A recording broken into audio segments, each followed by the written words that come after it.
Good morning, ladies and gentlemen. Good morning. Morning, sir. Kala ko tulog pa kayo. I am glad to share with you some significant events that developed over the weekend. First, I presided over a command conference yesterday among PNP senior officers in the higher echelon. The second such conference this week since I assumed office as officer in charge of the PNP last Monday. The primary agenda of the conference last Saturday was the performance evaluation of units, but the discussions were not limited to the subject matter alone. Rather, it evolved around the more pressing issues affecting the PNP, including those discussed with President Rodrigo Duterte during the October 15 Command Conference that he presided in Malacanang. All leaders must take full responsibility in the entire implementation process of all our law enforcement campaigns. In relation to this, I have ordered the massive revamp beginning at the national headquarters down to the regional level. We expect fresh ideas, fresh enthusiasm, and fresh resolve from commanders at all levels to carry their share of weight in our campaign against illegal drugs and internal cleansing on steroids. Each one will strictly be held accountable for what his or her unit does or fails to do. Beginning today, all key positions are under probation for 3 months, and all promotions will be on hold. And I will make sure the axe will fall where it should if these leaders will not deliver results. Second, we admit that the recent controversy involving the PNP has shaken the institution at its core. Not only it has caused displeasure from our President, but some doubts on our capability and resolve to serve and protect the people. Indeed, these are extraordinary times that call for extraordinary measures, not only to protect the significant gains we've achieved in our campaign against crime, illegal drugs, and corruption, but also to bring it to its next level from the insights we've learned from our tumultuous experience. We will abide whatever will be the final outcome of the review of the Department of Justice regarding the November 29, 2013 drug bust in Pampanga. Nonetheless, we have already dismissed 4 of the 13 cops involved in the Pampanga raid for another grave offense in Antipolo. Another one is facing a more serious offense and will likely be administratively dismissed if substantial evidence exists. We recognize a strong public clamor for our campaign against illegal drugs, that it should net more high-value targets. These are personalities we have more or less identified. I have demanded from our commanders that these HPTs shall be the focus of our neutralization efforts. However, such focus on supply reduction must be complemented with massive demand and harm reduction activities through drug awareness, barangay clearing, and drug users rehabilitation in coordination with various local government units and other community stakeholders. We expect leaders to lead at the front and be the drivers of this renewed vigor to win our fight against the scourge of illegal drugs. The involvement of a few of our personnel in illegal drugs and other forms of corruption is likewise a scourge. Therefore, I demand that not only the Integrity Monitoring Enforcement Group, but equally so, all the regional and provincial directors, as well as the chiefs of police, to lead in rooting out and destroying this menace. I expect no less. Third, as I have promised last week, we are sharing with you the significant highlights of the PNP internal cleansing program since 2016. to inform the public how dead serious the PNP is in running after groups in uniform. For the period July 2016 until September of this year, a total of 9,172 PNP, or roughly 4.7% of the total number of PNP personnel currently in service, had been meted various degrees of penalty of administrative cases arising from involvement in criminal activity and violation of the PNP rules and regulations. As a matter of fact, from 2015 earlier, that the percentage of resolving cases by the Internal Affairs has improved from 2%, which starting 2016 and onwards have risen from 62% and up to now, which is at 87%. Among those penalized were 2,806 personnel dismissed from the service. 535 were demoted in rank, 4,721 were suspended, 762 reprimanded, and 60 restricted to quarters, 208 were featured of pay, and 80 withholding of privileges. This dismissed from service include 452 personnel found guilty of involvement in illegal drugs, 352 of whom tested positive for drug use, while 102 others were involved in drug-related activities. Over the last 9 months of 2019 alone, 2,286 personnel were slapped with similar penalties for administrative cases. In stark contrast to these errant personnel, I share the pride of every member of the PNP in honoring the late Police Corporal Ronnie Tamaliwan of Bulacan Provincial Intelligence Branch, who offered supreme sacrifice over the weekend in a shootout with an armed suspect who was recently released from jail for a drug-related offense. I have instructed all concerned PNP units and officers to ensure the speedy processing and release of all benefits due to the orphan family of Corporal Tamaliwan, especially the financial assistance from the President's Social Fund, special financial assistance from the National Headquarters, PNP, and the National Police Commission, death benefits from PSMBFI, lifetime pension for his widow, and scholarship for dependent children. If the internal cleansing program should be more forcefully implemented through a system of reward and punishment, then by all means, we will implement it that way. More has yet to be done in our internal cleansing program. While we've dismissed and disciplined more than 9,000 of our personnel, this punitive measure should be deliberate and persistent in seeking the help of faith-based organizations to add more volunteers to more than 7,000 life coaches, mentoring over 185 or 190,000 personnel on their weekly work-life sessions that are values-driven.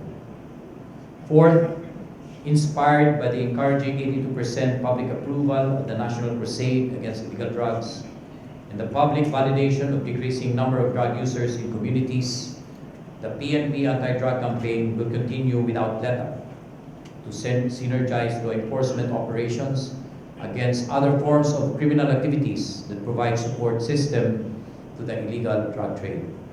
Fifth, I would like to reiterate the series of directives and guidance that I personally issued directly to unit commanders, if only to be more emphatic with the authority vested in me by the National Police Commission to decisively effect implementation of internal cleansing program and all other related issuances on organizational discipline and bureaucratic conduct. Number one, no golf during weekdays. It may only be allowed during holidays and weekends. Number two, no engagement or unauthorized presence in places of ill repute, gambling joints, casinos, cockpits, public drinking places, and those that are analogous to it, unless there's a law enforcement function being implemented. No take in whatever form of material or monetary consideration from operators in illegal gambling, drug dealers, including any form of bribe, grease money, or cotton, or those analogous to these illegal sources. No use of recovered or evidence motor vehicles or motorcycles. No use by PNP personnel of PNP or PNP personnel's private vehicles without plate number or conduction sticker number. Furthermore, all PNP personnel should serve the public with a smile and utmost courtesy because, after all, we are all public servants. All personnel should render salute to superior officers and show utmost respect, but all leaders should also look after the welfare of their men. Tamang bihis will be strictly enforced with corresponding stiffer penalties for infractions. All PNP personnel must not tolerate lawlessness or disorder and must be tough against criminals without fear or favor. I have directed the concerned directorial staff to reduce this series of directives and instructions into a command memorandum circular to be circulated to all PNP units through official channels. And finally, despite the 20 years of institutional reforms, a vision of a highly capable, effective, credible PNP has yet to become a reality. There are still legal, policy, and systematic dysfunctions that need to be addressed, particularly in our disciplinary mechanism. Short of working to its total independence, we will resolve to make sure that our PNP internal affairs will have the necessary resources and policy support to make it more fit for its purpose. We have also started to closely review other systems and procedures to identify chronic weaknesses that hinder the organization from being truly effective in delivering its mandate. Once again, we assure our people that the PNP remains on track with renewed vigor to reform itself into the ideal shape to fight crime, illegal drugs, and corruption. We cannot do this alone. We need all the help we can muster to win and to achieve a safer and more secure community every Filipino truly deserves. Thank you. Thank you very much, sir. And the first question will be coming from Joy Cat. Sir, good morning. Sir, I just want to acknowledge your date or your 1 week as OIC of the GPN, as OIC GPN, sir. Parang 7 months na. Anyway, as officer in charge, you take care of your family on a daily basis. So, I take my steps on a daily basis. But of course, hindi ko naman pinapabayaan yung mga long-term plans ng PNP. Because even if you deal with yung mga current na mga pangyayari, dapat napo-foresee mo rin kung ano yung pwedeng maging ang PNP in the near future. Sir, speaking on the mediocre of your aspiration, did you dream to be GPNP? Sometimes you share with glory and sometimes it pull you down, heart-wrenching. Are you open to the challenges, sir? Alam niyo, sa mga ganitong klaseng organization, merong lahat ng ambisyon naman. No? And of course, ang unang ambisyon natin is, no, lalo na yung mga officers, is mag-general. And then kung nandito ka na, kung general ka na, of course, titignan mo rin na baka pwede akong mag-2-star. Baka pwede akong mag-3-star. Pag nag-3-star ka na, syempre, it's hypocrisy na sabihin kung hindi ko gusto maging chief PNP. All the 3 stars, may ambition na maging chief PNP. Kahit tanungin niyo yung mga dati pang chief, mga 3-star. Yeah. And as a matter of fact, ngayon, di ba, alam naman natin na ang mga candidates for chief PNP are the top 3 stars of the PNP. Sir, how are you going to deal with the ninja cups if ever? We're getting into an assessment, no? Kasi yung ninja cups na sinasabi, it had really existed way before 2013, no? And so much has been done already. Nabubuhay lang ito because of an incident that happened, 2013, no? Matagal na. But mind you, because of the stiffer penalties, no, kagaya nung bagong batas or yung batas na nasa illegal drugs, imagine pag nag-plant ka, no, or pag hindi mo inayos yung inventory, it will even mean your dismissal from the service. No, I think tama na yun. And really, yung nagbago dito is yung ibang klaseng kampanya against illegal drugs since 2016. So, enough na yun na reason bakit dapat matakot na yung media cups na sinasabi. No? Kasi parang naikabit yung media cups sa recycling. But we have done already measures for that. But I think ngayon, no, kung meron man, very nil. Very nil. Hindi na, kung i-compare mo yan sa when we started the campaign in 2016, this is a minimal number of cups already. And appropriate measures are done para ma-check itong mga to. Sir, are you going to provide them legal assistance? They are still innocent, not unless proven guilty po. You're a lawyer, alam niyo naman po. Legal assistance? Kasi may court hearing pa po, sir. Medyo mixed up, ano? Kasi yung mga alleged na, hindi lang, all those alleged na involved in illegal activities, no? Be it illegal drugs or illegal activities, other illegal activities. Ang drive ng PNP is to build a case against them. Kasi bakit natin sila tutulungan? Sila nga yung may mga record eh. Dapat we pursue the case against them. And of course, pag nag-pursue kami ng case against sa kanila, ang PNP ang complainant, hindi naman pwede kami magbigay ng legal assistance sa kanila. No? Because ang binibigyan ng PNP ng legal assistance are those na napafile ng kaso. No? As a matter of fact, the President has extended the support for that. Yung mga napafile ng kaso in line of duty. Kasi usual yan pag meron pumaring isang rape, no? At may nahuli.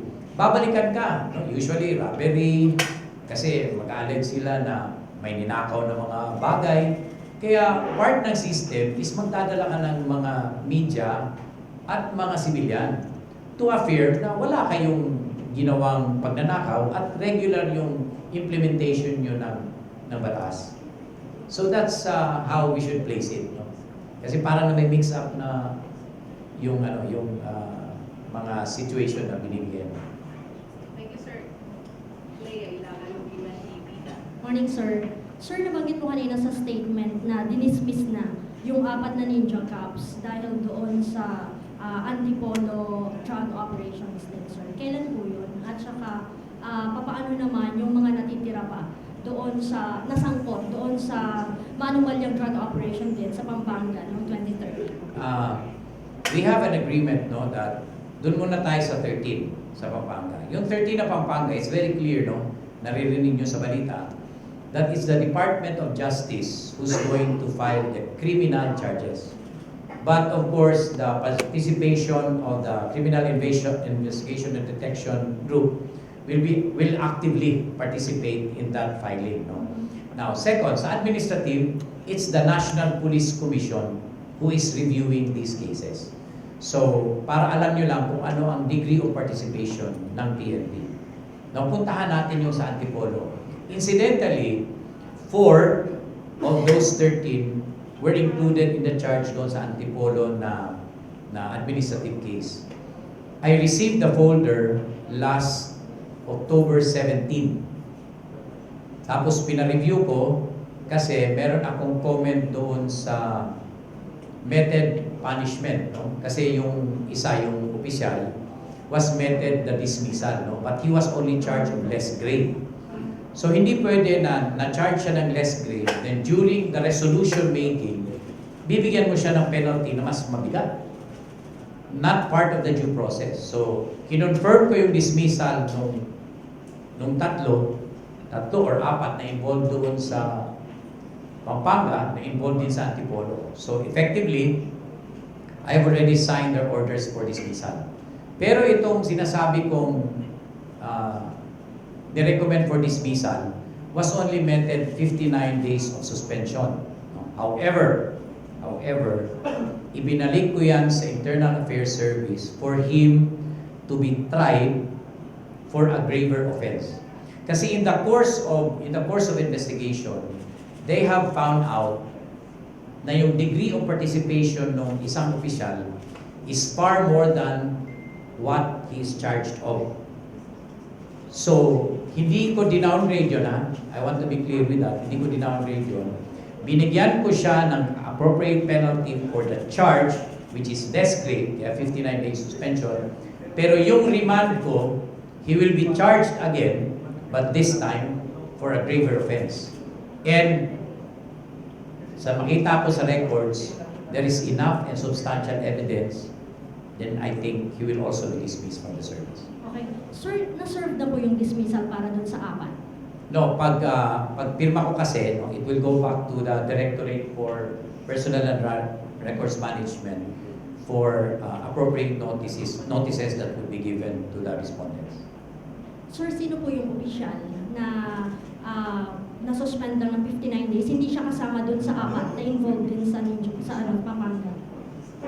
Police Lieutenant Ruben de Guzman. Ruben de Guzman. So, kasama din siya dun sa apat, dun sa Pampanga raid, sir, dun sa 13. Yes. Kaya yung sinasabi namin na included sa 13, tapos kasama dito sa charge sa antipolo. Thank you, Rhea. Thank you, sir. Raymond, DCRA. Sir, good morning. Paano nyo tinitignan, sir, na ma-implement yung policy nyo on no-take, especially on the illegal numbers game? Kasi apparently, sir, hindi lang naman ito yung time na meron ganitong policy, parang the reiteration, and paano nyo maiiba this time compared to sa mga past orders to the PNP officers during your time, sir? We have a new director in the Directorate for Intelligence. Police. Nagtago na kasi intelligence. Ayun, si Mariel Magaway. Part of his 3-month job is to count. Meron kasi kaming Counterintelligence division under the Directorate for Intelligence. And kanyang tasking yun. Kanyang tasking yun whether to see to it that all policies emanating from the national headquarters are implemented. Part of his job. So probably we will measure the effort of General Magaway. But of course, kasama yung mga different intelligence officer ng different regions and national support units. So, lagi namin... I think you will only believe kung meron na ma-charge. We will see. No? Tingnan nyo kung meron kaming ma-charge, and ito open ito sa public. No? Kaya nga sinasabi ko, itong kampanya na to will not be ours alone. So kailangan namin ng tulong ng publiko, and we will entertain, no? The Directorate for Personnel and Record, the Directorate for Police Community Relations will provide or has already provided you with the numbers kung saan kayo pwede mag-contact to give us information about this. And we encourage the public, based on the policy na sinabi ko, tulungan nyo kami na ma-implement ito. Para kung meron kayong binigay at magandang information at walang ginawa kami, so probably dapat sisihin nyo nga kami. Meron ka din ba, sir, one strike policy regarding yung mga ganitong klase ng officers? Okay. Kahapon or nung umupo ako sa OIC, nilatag ko yung policy ko, di ba? So during the command conference yesterday, no? At yung D-Staff conference last Saturday, ang sinabi ko sa kanila is to convert this into what do you call it? Parang actionable memo. No? Kasi I will just lay down the policy, sila yung maglalatag kung how to implement it. And I'm giving them enough time to come up with implementing regulations. Kasama na yan doon paano isukat, no? If we have to implement the one strike policy, it will depend on their recommendation. Pero ang end goal natin is ma-implement yung policy. Thank you, Raymond. Thank you. Rambo, po, good morning. Rambo Talabong from Rappler, sir. Sir, from the major reshuffling that happened yesterday, I just wanted to ask, ano sir yung basis nung pag-iikot-ikot ng mga opisyal? Ano yung standards natin na in-implement dito? Is it because of performance, links of these people? Kasi from what I understand, meron din mga high-performing generals na naikot. Paano sir na-consider yung paggalaw ng mga general ng PNP? The same question that was asked to me by people who were affected of the reshuffle. Now, we admit that there's a directive from the President based on the command conference na hinol doon sa Malacanang. So I convened the directorial staff and a few national separate unit together with the commando last Saturday. So sabi ko sa kanila, we have a directive, we have to have a revamp. What would be the basis? So pinag-usapan namin. So it's not only performance because true, no? Maraming gumawa ng maganda naman yung kanilang mga accomplishment. So very nil naman yung performance kasi kung titingnan mo nga yung rating, ang pinakamababang region is 84%. So far beyond kung ordinaryong grading system, passing. No? Marami, but probably to introduce new leadership, no? Sa sinabi ko na fresh ideas, no? New vigor, at kung makita nyo, ang lahat ng natanggal na regional director have served the regional office. Minimum, pinakabata was 13 months, so more than a year. So I'm also giving a chance to other officers to perform. That's why, reshuffle tayo to have a fresh idea, fresh start, and then we'll see what you will do in the next 3 months. Kumusta sir ang sentiment sir ng command group at saka ng top officials of the PNP? From what I heard, meron mga grumblings inside No, the kung PNP. meron naman ganon, How will you deal with it? It's upon ourselves, no? To tell you honestly, we had a lot of discussion, no? But nung lumabas kami, tapos na yun. And they respect the decision of the officer in charge. Rest assured, yun ang inassure ng lahat na, okay, nag-usap na tayo, ilabas niyo yung mga saloobin niyo, pero pagkatapos nito, tapos na to. And ultimately, we respect the decision of the officer in charge, and we move forward.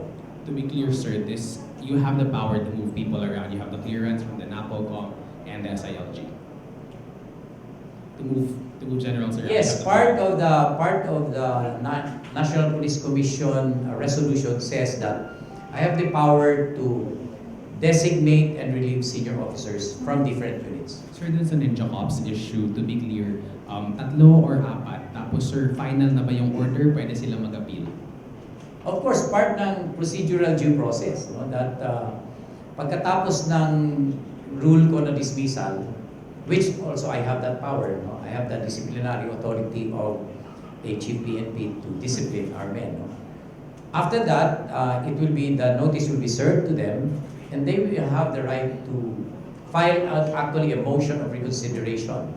After its denial, then they can go to the usual appeal mechanism of administrative cases. Sir, yung 3 months probation ng PNP sa officials, how sure are we na ito na talaga yung solusyon? Kasi ang sinasabi ng mga tao, mga critics, is that it's the same people, it's just different positions. Meron bang gagawing charges ang PNP? Will they investigate it, even its higher men in this case? Kasi yung last PNP chief was actually implicated and actually named in a controversy. Okay. Sigurado tayo na may pagbabago sa 3 months. Kaya nga may 3 months eh. For them to show that they deserve the position. And that does not only go to those who are new in position. It was my directive that the 3 months is good for the directorial staff and to all commanders. To all commanders, these staff, national separate units, regional directors. Sir, yung no promotions across all levels or sa mga colonels to generals na? 3rd level, general up. Okay po. Thank you, sir. Thank you, Rambo. George of CNN. Sir, good morning. Basically, sir, gusto ko lang tanungin kasi before, kay General Albayade, meron tayong tinatawag na oversight committee to look into changes, sir, sa leadership, sa mga vital positions, sir. Will you still continue implementing that? O magkakaroon pa ba tayo ng tinatawag na oversight committee? Under kasi sa regulations ng PNP, merong senior officers placement and promotion board. So yun yung nagre-recommend sa Chief PNP on certain positions. Then there's the what they call committee of three. No? These are the top 3 caps, except the Chief PNP, who is the number 2, number 3, number 4, DCA, DCO, and TCDS. It's still being followed. Just like itong deliberations that we did, TCDS was there, no? And a few members of the directorial staff, no, who were material, like the director for intelligence, the director for personnel, and we invited also another underclass, no, the person of General Durana, to help me, no? But it's a collective decision. But whatever would be the final outcome, final decision, I take full responsibility over it. Because I should be responsible of all the designations that have been implemented. I take full responsibility. Sir, given nga that, kasi tinamaan din yung ibang mga kaklase nyo, sir, ng reshuffling, sir. Baka you can share to us the sentiments of the group because at ano yung message na gusto nyo pong iparating? Alam nyo, ano kami eh, we're a uniform personnel. Even the Constitution provides, we're not allowed to self-organize. We're not allowed to create unions in the armed forces and in the PNP. Why? Because we cannot afford to have our own sentiments, personal sentiments. It is very important in a uniform service to have full integrity especially among its officers' corps. We may discuss our sentiments, but it should not go out. So I should not comment on it. Kung meron man kaming sentiments, amin lang yun. Pero pagkatapos nun, yun na yun. So I hope you understand na meron kami namang pag-uusapan. Kaya nga sinabi ko collective eh. Pero pag nag-decide na ako, yun na yun. Sir, meron ba tayong let's say safety net with your orders, no? Recent orders, recent reshuffle. Meron ba kayong safety net, sir, just in case, no? Whatever the decision that the President will make in the coming days, sir, to the appointment of the new Chief PNP na mapagpapatuloy po itong mga bagong orders po ninyo. Sabi ko nga, hinihiwalay ko yung pagiging kandidato ko at pagiging OIC ko. So itong decision na to is, ako ang OIC, ito yung dinidemand ng time. But should there be a Chief PNP designated and not me, then the ball is on him. Why? Because he is responsible for the organization. So hindi mo pwede sabihin, ginawa ni GAMBOA yan, kung si Cascolan man o si Eliasar man maging Chief PNP, susundin nila. Kung sino man ang uupong Chief PNP, he is answerable. Not only to the President, not only to the PNP, but to the public. So he may or he may not continue that. But again, this is what is required of at this time. I am just acting kung ano yung kailangan sa panahon na ito. Sir, siguro last point dun lang sir sa 4 na dinismiss, medyo nagkakalituhan lang kami. Basically sir, itong yung officer sir, si Joven de Guzman, tama po yung pagkaintindi ko na ibinalik sa iya sir yung kaso niya to review for higher position, higher offense sir. Tama sir.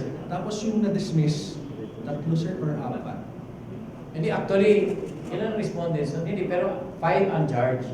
5 uncharged. Yung kasali doon sa 13 was 4. Okay. O 4. Pero 5 yung PNCO plus di Guzman. 6. There were 7 people. 7 people sir. Okay. 7 people. Kamayin na natin. Oh, sorry. There were 7 people charged. Yes sir. Of those involved, 5 yung sa 13. 4 yung sa 13. So yung 3, kasama doon sa charge sa Antipolo, pero hindi kasama doon sa 13. So itong 4. So yung 3, ito yung dismiss na mga non-commissioned officers. Ngayon, in the course kasi sa investigation, itong si Guzman was only charged for less grave.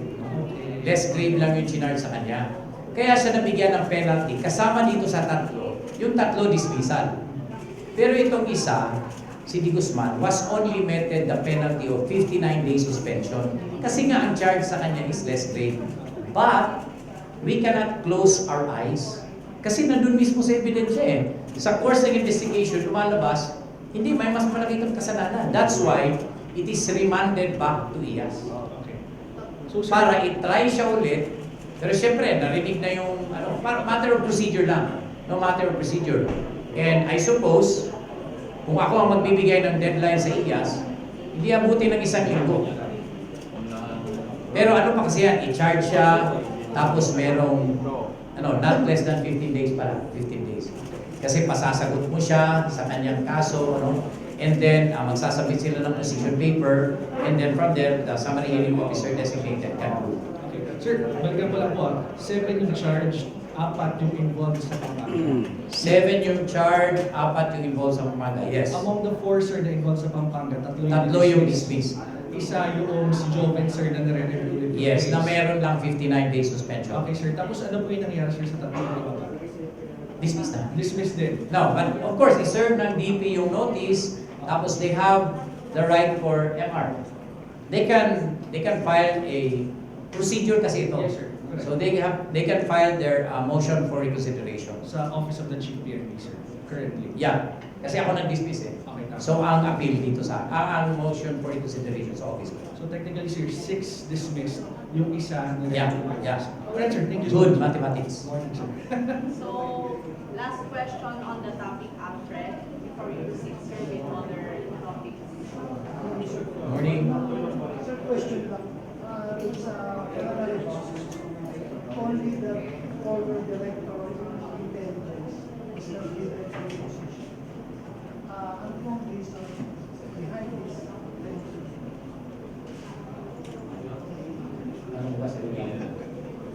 Well,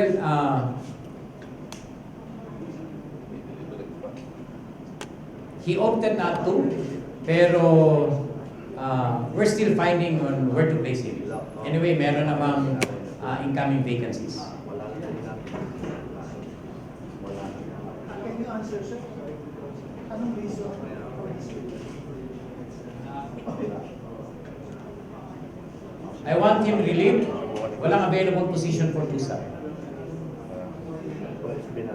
Any follow-ups? Last one, pinood mo yung promotion kay officer, ma-apekto ng ibang mga kasama ng promotion. It's a general statement. There is no specific date for that. Just to emphasize, together with the revamp, with the new one, just to emphasize na hinuhold ko muna yung promotion. But not for long. Not for long.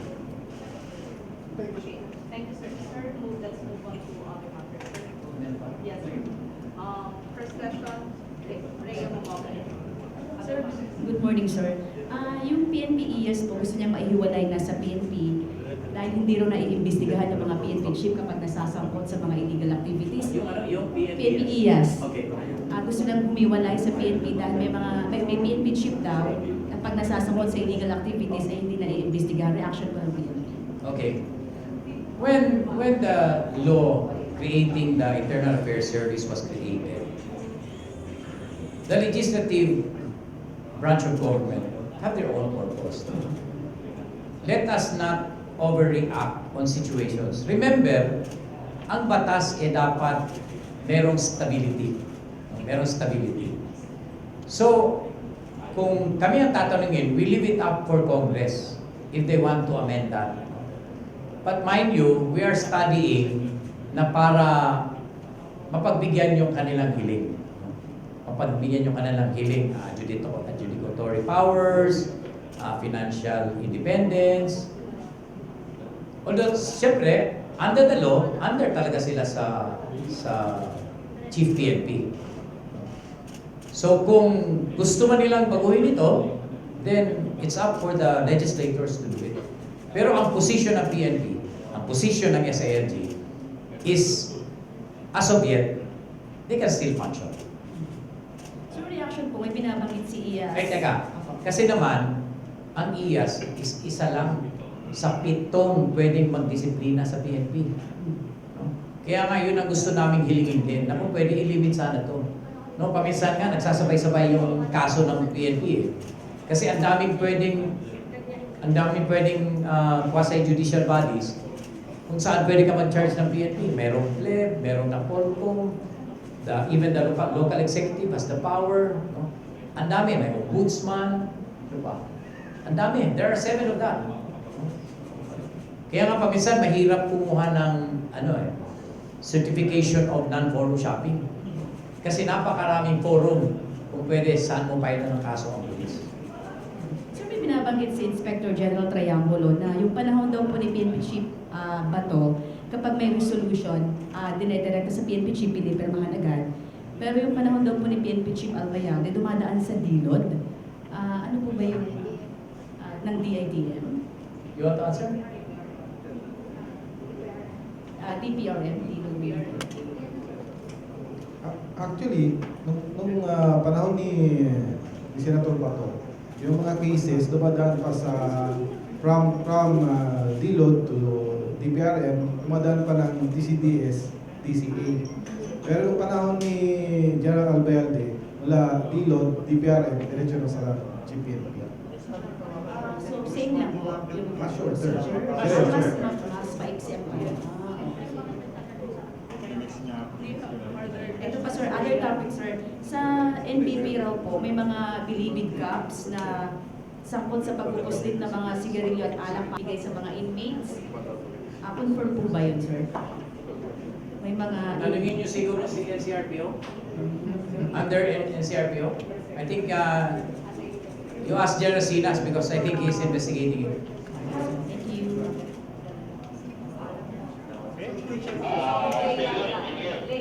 For other matters. Morning, sir. Sir, yung mga congressman, plano magsagawa ng congressional inquiry tungkol doon sa reward money sa Bato Cavite case. Lumapit po kasi yung informant, kaya Congressman Garbin, na from 35 million na nalikom na reward ng PNP, 6 million lang po ang napunta sa kanya. Ang PNP po ba magsagawa ng sariling investigasyon bago pa dumating yung congressional inquiry? Okay. Bago kasi yan, the attention of the PNP was called. And we were able to talk to the members of the House of Representatives who had a query on that. And I think we have rightfully answered their questions. But should they pursue a House inquiry, then the PNP will cooperate. Sir, baka gusto niya rin din po mag-react. Sinabi nung informant na binigyan din daw nitong mga pulis, yung mga suspect ng tigwa 1 million. Pero nung tanungin ng correspondent namin, yung pamilya, nung 4 na suspect, walang ibinigay silang sa kanilang tigwa 1 million. I'd rather not comment on that. Basta kami, we have already talked to the House of Representatives at in-accept nila yung aming explanation. Pero sir, hindi kayo magsasagawa ng sarili niyong investigasyon dito sa PNP? We don't deem it necessary. Thank you, sir. And the last question for other matters, George Camille. Last. Sir, patanong lang ng opisina. Sir, pertaining to the Cebu heist, sir, na nangyari, yung nakawan, sir, doon sa isang mall, apparently, pinatay daw po yung mga suspects. So, I don't know kung may report na sa inyo si Regional Director, sir, about that. Actions that will be taken. Okay, it's still under investigation. Okay, sir, thank you. And that will be all for this morning, sir. Thank you. Pag-inform pala dun sa mga...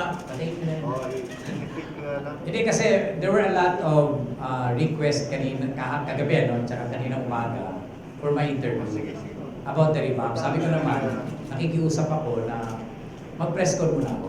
Para pantay-pantay. Di ba? Walang big hit. Di ba? Sabay-sabay. And then sabi ko, after the PRESSCON, then pwede nyo na akong tawagan isa-isa. Okay lang ako. So I hope you understand. Better for us. Yeah. Thank you.